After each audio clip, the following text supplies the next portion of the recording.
सर्वांना माझा नमस्कार. माझे नाव आरती व्यंकटेश कपाटे आहे. आज मी तुमच्या समोर छत्रपती शिवाजी महाराज यांच्याबद्दल बोलणार आहे. महाराष्ट्राचा इतिहास लिहिला तो कुणी एरा गेला नव्हे. महाराष्ट्राचा इतिहास लिहिला हिरव्या पिवळ्या शालीने, तलवारीच्या खणखणाटीनं, घोड्याच्या तापानं आणि शायराच्या डफानं. आणि हाच इतिहास घडविला तो छत्रपती शिवाजी महाराजांनी.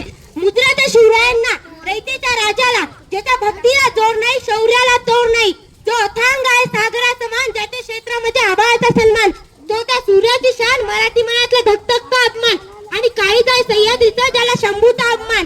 महाराष्ट्राचा देवार ज्याचं पहिलं स्थान, असे ते प्रौढ प्रताप पुरंदर, क्षत्रिय कुलावतंस, सिंहासनाधीश्वर, राजाधिराज, योगीराज, श्रीमंत योगी, श्री श्री श्री छत्रपती शिवाजी महाराज की जय.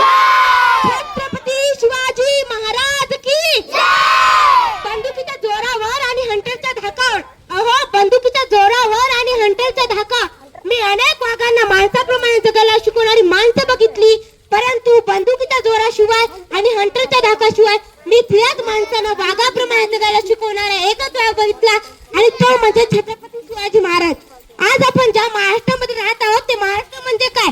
ते महाराष्ट्र म्हणजे शिवरायांच्या विचारांचा, जिजाऊंच्या संस्कारांचा, शंभूराजांच्या पराक्रमाचा साक्षीदार म्हणजे माझा हा महाराष्ट्र.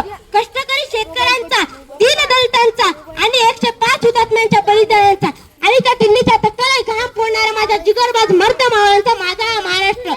आणि याच महाराष्ट्राच्या मातीत 19 फेब्रुवारी 1630 रोजी एका रत्नाचा जन्म झाला, आणि तो रत्न म्हणजे छत्रपती शिवाजी महाराज. छत्रपती शिवाजी महाराजांनी त्यांच्या आयुष्यामध्ये वस्तू वापरल्या आणि माणसं जपली, परंतु आता माणसं वापरतात आणि वस्तू जपतात. त्यांनी त्यांच्या दृष्टिकोनाने भारताच्या इतिहासावर सुवर्ण अक्षरांनी आपला इतिहास लिहिलाय. त्यांची प्रत्येक गोष्ट आपल्या मनात ठासून भरली आहे. मला असा दिवस प्रसंग तुम्हाला सांगावासा वाटतो. छत्रपती शिवाजी महाराज हे कर्नाटकाच्या मोहिमेवरून महाराष्ट्रात परत येत होते, तेव्हा त्यांना तेथे एक बेलवाडी नावाचं गाव दिसलं. तेथे एक छोटासा किल्ला होता. मल्लमा देसाई नावाची ठाणेदारीण तिथे राहत होती. दादांना वाटलं जाता जाता हा गड घेऊन जावा, म्हणून त्यांनी थोडं तिडकं सैन्य जमा केलं आणि मल्लमार चाल करून गेले. परंतु मल्लमा ही जिद्दीची होती. तिने त्यांच्यावर प्रहार केला आणि तिथेच मावळांचा पराभव झाला. दादाजींना वाटलं एका बाईच्या हातून मावळांचा पराभव होणे शक्य नाही, म्हणून त्यांनी अजून सैन्य गोळा केलं आणि मल्लमार तुटून पडले. आता मात्र मल्लमाचा पराभव झाला. दादाजींना वाटलं मल्लमा देसाईला कैद करायचं आणि छत्रपती शिवाजी महाराज पुढे दरबारात उभे करायचे.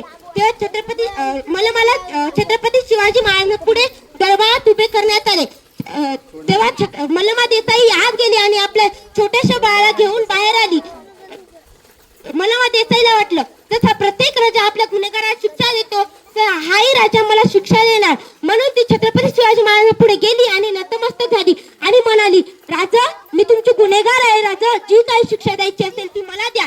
या त्या लहान बाळाचा काहीही दोष नाही. तो छत्रपती शिवाजी महाराजांनी स्मित हस्ते केले आणि म्हणाले, हा जो माझ्या मांडीवर दिसतोय ना, हा आमचा भाचा आहे. ओ म्हणजे तुम्ही आमच्या भगिनी झालात. आणि कोणता भाऊ आपल्या बहिणीचं राज्य घेत असतो? दादाजी, बहिणीचं राज्य घ्यायचं नसतं तर बहिणीला राज्य द्यायचं असतं. असं त्या काळातही छत्रपती शिवाजी महाराजांनी मल्लमा देसाईला तिचं राज्य परत केलं. म्हणून असं नक्की म्हणावं वाटतं की जे छत्रपती शिवाजी महाराजांनी केलं ते जगानं कधीच केलं नाही, आणि जे जगानं केलं ते छत्रपती शिवाजी महाराजांनी कधीच केलं नाही. आजी पोहोचती मला इथं ऐकत आहे, मला तिला एवढंच सांगावं वाटतं की अगं या तलवारीपेक्षा तीक्ष्ण तुझ्या नजरेची धार आहे. अगं या तलवारीपेक्षा तीक्ष्ण तुझ्या नजरेची धार आहे. महाराष्ट्राची वाघीण तू, भवानीचा वार आहे. भगव्याची रक्षणी तू, स्वराज्याची तू मेघ आहे. भगव्याची रक्षणी तू, स्वराज्याची तू मेघ आहे. कमजोर समजू नको स्वतः, तू जिजाऊंची लेक आहे. तू जिजाऊंची लेक आहे. मागील 5-6 वर्षापूर्वी इटलीचे पंतप्रधान भारत भेटीसाठी आले होते. तेव्हा त्यांना काही गायड्सने प्रश्न विचारला, तुम्हाला प्रेमाचं प्रतीक असलेलं ताजमहल बघायचंय की सोन्याचं प्रतीक असलेलं गोल्डन टेम्पल बघायचंय? तेव्हा इटलीचे पंतप्रधान म्हणाले, मला तुमचं प्रेमाचं प्रतीक असलेलं ताजमहलही नको आणि सोन्याचं प्रतीक असलेलं गोल्डन टेम्पलही नको. मला माझ्या देशाच्या राज्याचा इतिहास शिकवला जातो ना, मला त्या राज्याचा रायगड बघायचा.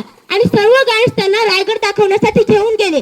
तुम्ही जगाच्या पाठीवर कुठेही गेलात आणि तुम्हाला कुणीही विचारलं तुम्ही कुठून आलात तर त्यांना अभिमानाने सांगायचं की त्यांनी मरणाला जगायला शिकवले. अशा छत्रपती शिवाजी महाराजांच्या आणि छत्रपती संभाजी महाराजांच्या